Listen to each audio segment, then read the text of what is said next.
Nagmamower kami kasi ang laguna ng aming damo dito sa backyard. Winter kasi, so talagang mabilis lumago yung mga grass.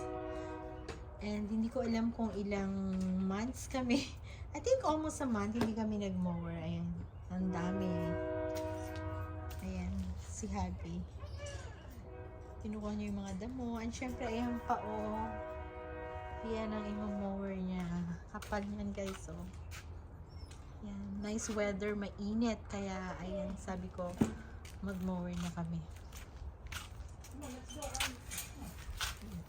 Ayan, sila na pinalabas niya. Hello, yan talagang may dito sa Amerika. Pagka walang trabaho, exercise lang sa bahay. Ayan. Hindi lang yan guys. So, ito, diba? Ayan, hindi pa siya tapos sa kabilang side. And, ito pa, tatapusin pa niya yan. Meron pang isang side. Ayan, ang lago ng damo.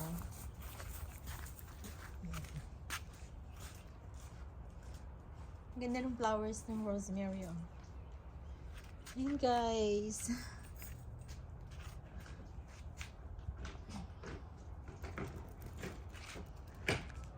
Thank you guys for watching. Bye, mahal. Bye-bye.